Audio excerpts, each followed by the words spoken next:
And yet another terrorist attack has occurred in Europe.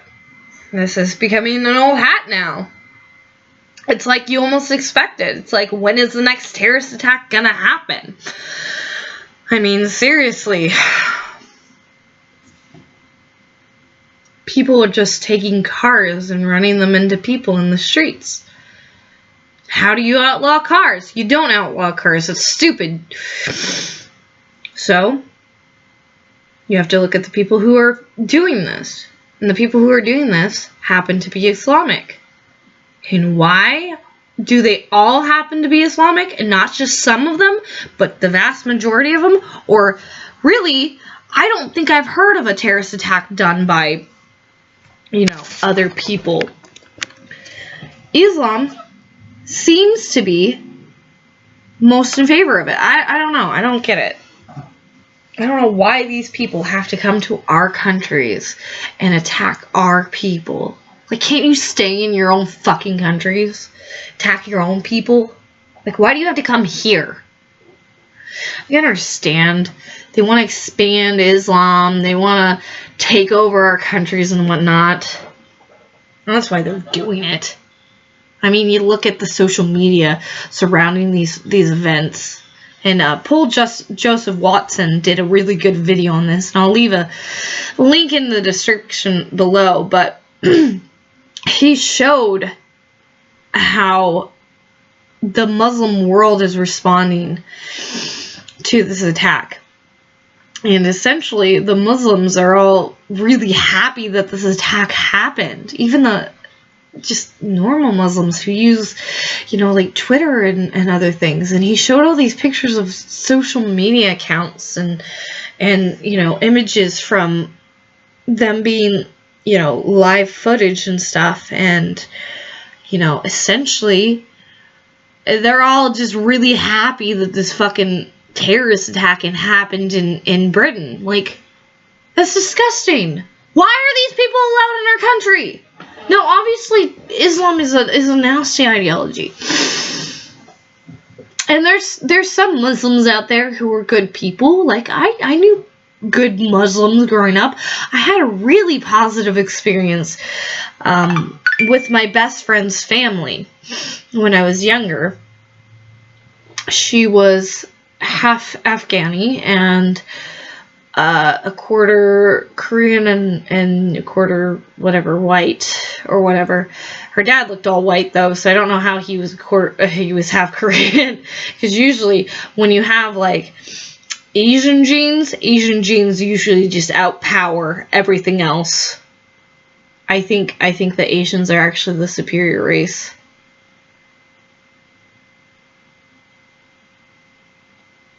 Anyway, so I had a really positive experience with my best friend and her family, and her family was Islamic and they were Muslim, but I gotta tell you, even in that family, I still, like, even with that experience, like, I don't have a good impression of Islam.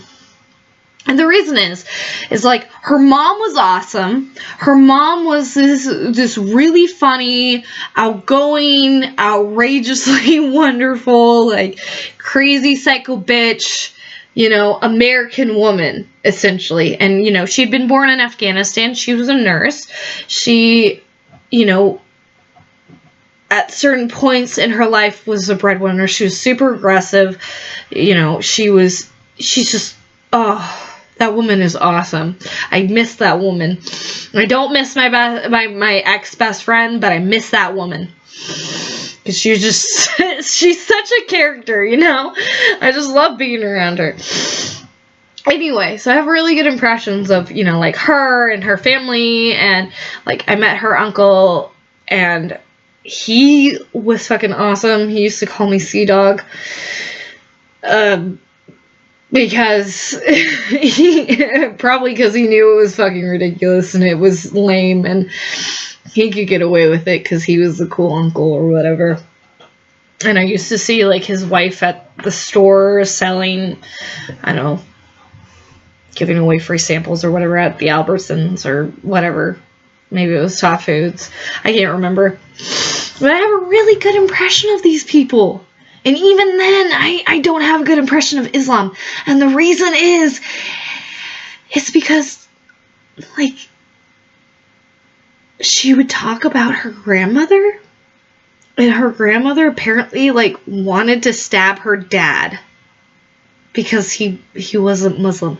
Like, she was really sweet to me. She would walk into the kitchen, she'd look at me, and she'd go, "Oh, hi, John.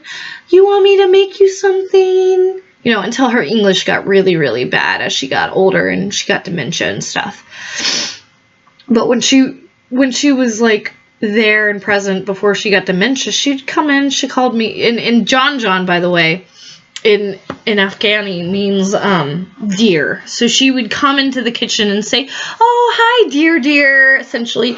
And, you know, she'd offer to make us food or whatever. Or if we were making food, she would, like, come in and try to take over or whatever. She was adorable. But this adorable, small, cute woman who is always super sweet to me and loving and affectionate to her family and all that stuff, she hated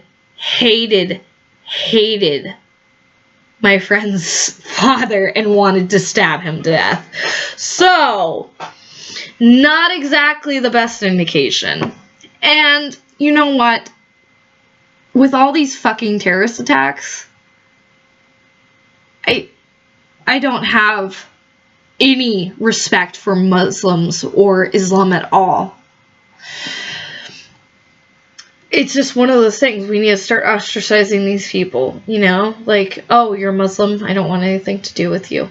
And it's not because I want to be racist or anything like that, but it's a shitty ideology. It's like, "Oh, you have shitty beliefs? Oh, okay. I don't want anything to do with you." It's not about race, by the way. All these fucking liberals and them saying that it's about race, like, are you stupid or something?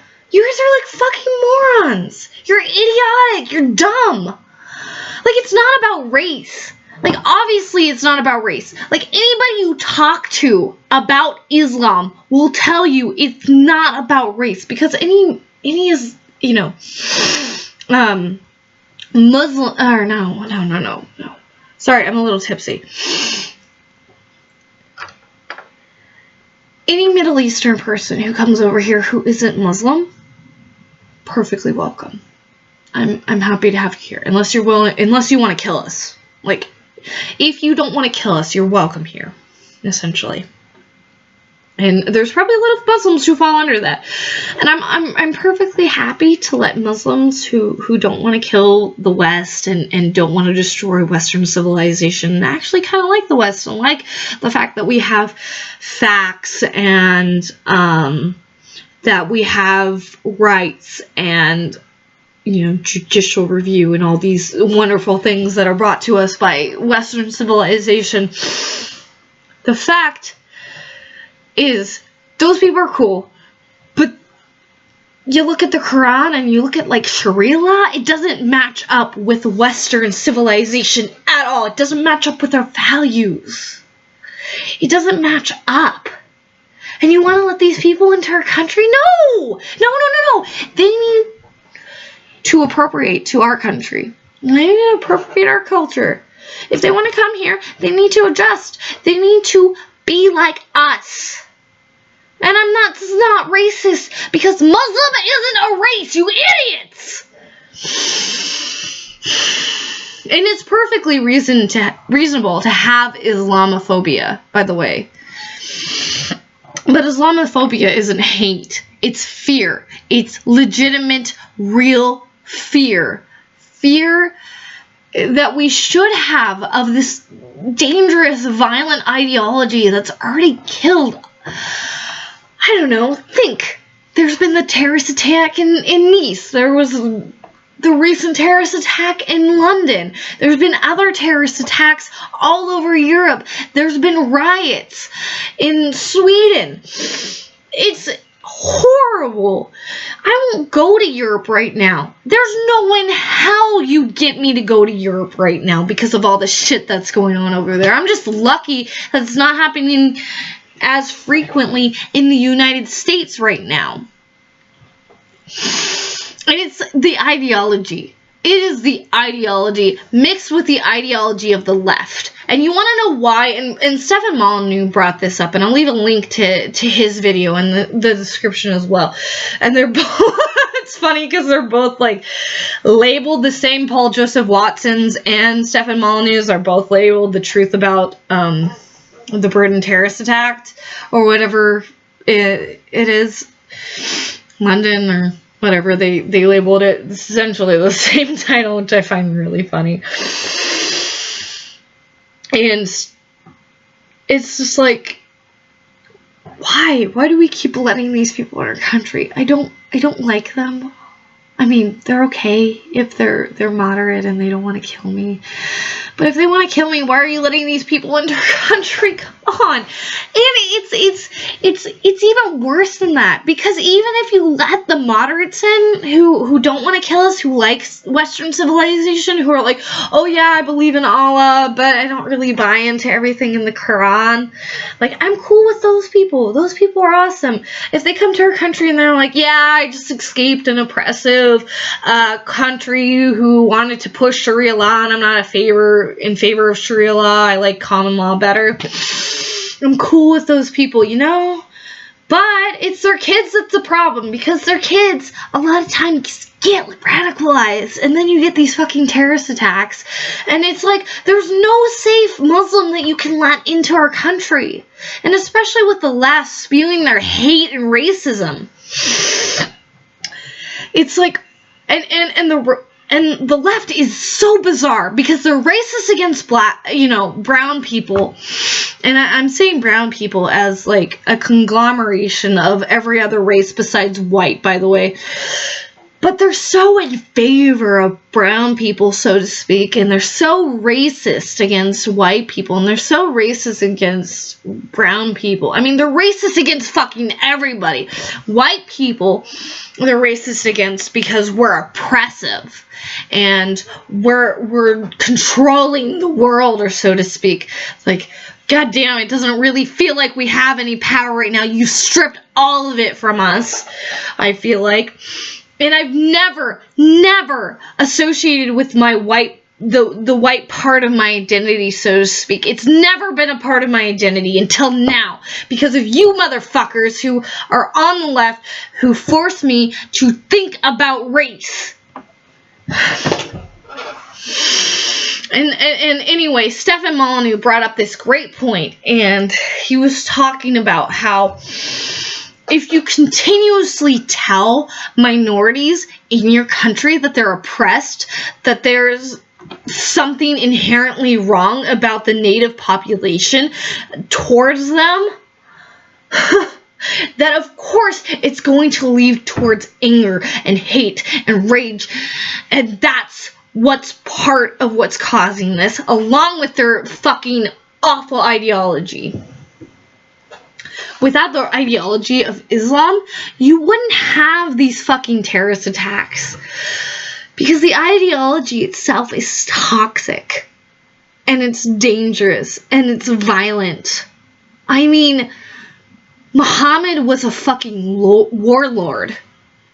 That's what the religion's based off. I mean, look at Christianity. Yeah, Christianity's done really, really, really shitty things in the past as an entire religion. If you look at every single branch and construction of it ever, it's been oppressive. It's been shitty. The Spanish Inquisition, you can't blame on the entire church, but you can blame on part of it at least. You got like the Dark Ages, which I think actually the church was not,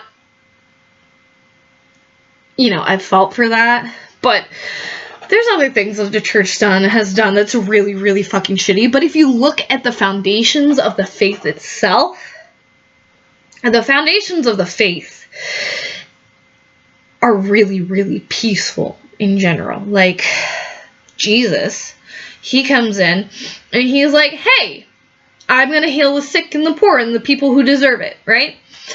And then he comes in and he's like, okay, I'm going to do these miracles. I'm going to multiply bread and feed the poor. And then he comes in and he starts talking about God. And he's like, love your neighbor as yourself and love God. And those are the 2 commandments that you really need to keep. And he talks about giving away all of your possessions because possessions are pointless, essentially. And when the Romans come to arrest him, to crucify him, he goes with them peacefully. Some of his men actually tried to fight the Romans when they tried to arrest Jesus. And according to the Bible, Jesus was like, no, guys, don't do this. And actually, I think one of the people in his group cut off the ear of one of the Roman soldiers who was coming to arrest Jesus. And Jesus actually healed the man because he didn't want that violence. And so you have, like, I know that everybody thinks that Christianity is, like, fucking evil, especially the liberals. And part of the reason why is because it's been so dominant in our culture, and it's been so dominant in our morality. And there has been times, multiple times, where the church and different aspects of Christianity, different churches in Christianity, wanted to control the morality of other people. And that's wrong. I think that's wrong. If you're making a religious argument for morality, I don't think you have any ground to stand on, because you can't prove religion through facts and evidence, you know? But you can make an argument through, like, philosophy and logic and reason and stuff like that. That's perfectly reasonable. And a lot of that stuff that Christianity talked about as being, you know, necessary or not simple or required or whatever, like not having sex before you get married. Okay, well, I can tell you, having been in the dating field for a while, maybe not quite a while, but for a while,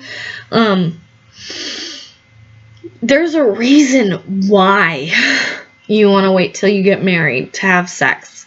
Because the first time you have sex, it's extremely bonding to whoever you have sex with. And I didn't know that at the time. And I wish I had. And I wish I hadn't done it. Not that I wish I was still a virgin or anything like that, because I like sex, but there was a reason for these rules. It's not like these rules were just, you know, thought up and thrown out there and like, you have to do this. These are completely arbitrary rules, but you have to do this. No, a lot of these rules that the Christian church came up with makes a lot of sense. Be married before you have babies. Be married before you have sex, because back then they didn't have birth control, and if you had a baby before you got married, you were fucking screwed. Or you had to get married after you conceived or whatever. There are just lots of rules like that, and women needed to be taken care of back then. I know nowadays women are like, we're independent, we can have jobs and careers and all these things. You know, like, I don't know. It's like now every single woman in the world has to have like a fucking job in order to be worth something. And like, women who want to be stay-at-home moms are like fucking worthless in our society. I don't know. I miss the days when, you know, being a stay-at-home mom was like, I don't, you know, normalized or whatever. Sorry, I'm like rambling. I'm going on a tangent about the shit that I wish that were still in place, because I wish I could be a stay-at-home mom, but I just don't know that it's possible in this society, the way that things are set up, especially with the economic situation of things right now. I just don't know that it's possible for me to ever be a stay-at-home mom. And that makes me really, really sad.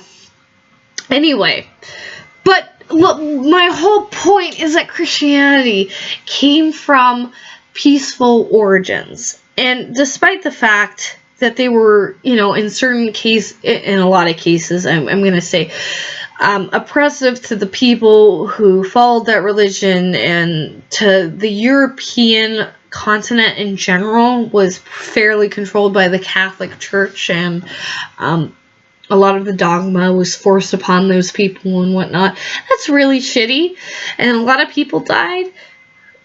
But if you look at Christianity now, Christianity's not doing any of that shit. None of it. Not currently, anyway. And if you do have somebody, it's like one person. It's not terrorist attack after terrorist attack after terrorist attack after terrorist attack. I mean, oh my god. I can think of 4 or 5 off the top of my head right now that the Muslims have committed. And you know what's even scarier? Is a lot of these Muslims aren't even associated with ISIS. If they were associated with ISIS, it would be a little bit easier to swallow, you know? Like, it'd be easier to assuage Islam of the guilt of what's going on with these terrorist attacks. You know, if it was all associated with ISIS. But it's not all associated with ISIS. Some of these people aren't associated with ISIS at all. Some of these people are just random idiots who are reading the Quran and deciding, because of liberal spewing of, oh, people are racist if they're against your religion, or people are racist against you, so you're never going to succeed. Like, that's terrible to say to somebody, you know? And I think I finally got around to it. I'm so sorry. I'm a little tipsy. But that was the point that Stefan Molyneux was trying to make. And I'll link his video because he makes a better point of it than I do. I don't know. I'm so tired of hearing about terrorist attacks in the news. I feel like it's just inevitable at this point. And it used to be this way. It used to be that Europe used to be a nice place to go visit. It used to be that Europe was somewhere that you wanted to go. Now it's somewhere where you avoid. Because you don't want to get stuck in one of those fucking terrorist attacks. Because they have let Muslims all over the goddamn place. It is a good thing that Britain is leaving the EU, so they don't have to deal with this bullshit if they don't want to. I'm so proud of the British population for being free thinkers and for getting themselves out of a shitty situation. Good job, guys. I'm really happy for you, and it's this movement that's happening all over the world right now, especially in the United States and Europe. You know, you got you had Brexit, you have Le Pen, you have Wilder, you've got Trump. There's just such a huge populist movement happening right now, and maybe if we all work together, we can actually make something happen to solve this Muslim problem that we seem to be having right now. I'm just really upset by all of this. Like, I know I'm smiling or whatever, but it's mainly because I'm on camera and I'm looking at myself. I'm just so disappointed in all of this. It's like, I would have liked to have seen Europe before it got taken over by the Islamic extremists. I would have loved to have seen Germany and its Christmas markets and stuff. But, you know, when you hear about Muslims or a Muslim coming into a French market at Christmas time and driving and killing multiple people, you go, yeah, maybe I don't want to go there anymore. And then, of course, you've got Merkel in Germany, and Merkel's just fucking crazy. She wants to let all of these motherfuckers in. I don't know. I just want people to be safe, you know, and free, and able to live their lives the way that they want to live their lives. And it's just not possible with our society right now. And when I say society, I mean, we have become a kind of a global society in a sense, especially the Western world. And I benefit that to like YouTube and Twitter and Facebook and all those things. Those things have expanded our culture and our society so far that we've started including, you know, other countries into our society. You know, you got Canada. I watched like Andy Worski, which I'll leave a link to his channel below. But he's fantastic. Him and his buddy Chris, who make videos, you know, in their apartment, they're awesome. Yeah, they're so hilarious, and they're Canadian, and they're constantly talking about U.S. stuff because the U.S. is so dominant in culture. And then,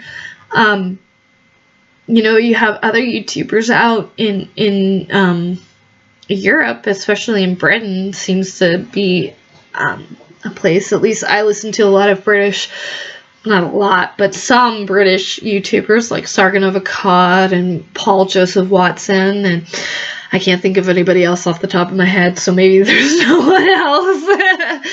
But all these people, and we're building this culture together, and it's kind of like an online culture, but it's going to affect, you know, real life and stuff eventually at some point. But this culture is being built within the Western world, and Islam just completely opposes it.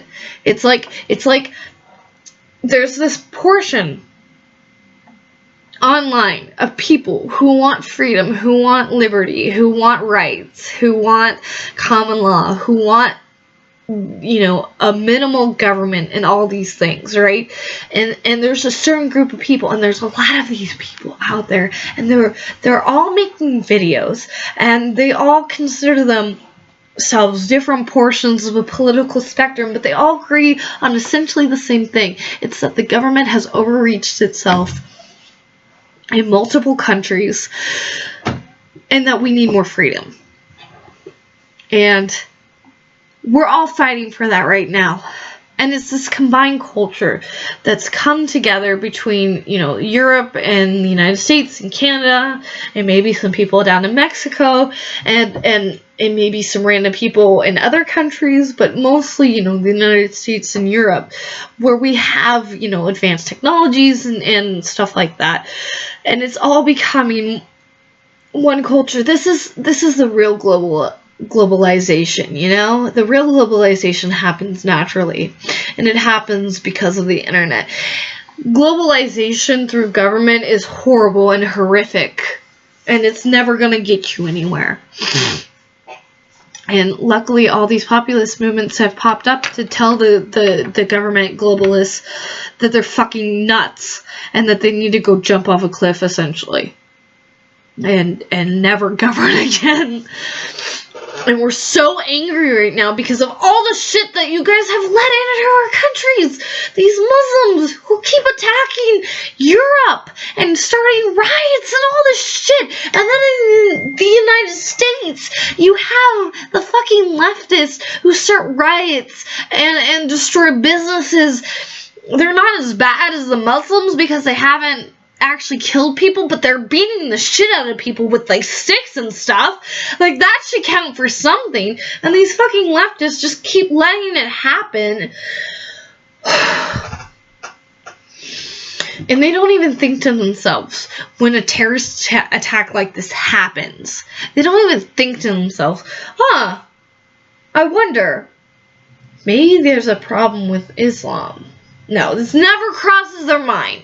Never crosses their mind that an ideology might be toxic. Oh, they're perfectly happy with saying an entire group of population is toxic, like white people or men. But you can't say shit about Islam, otherwise you're racist.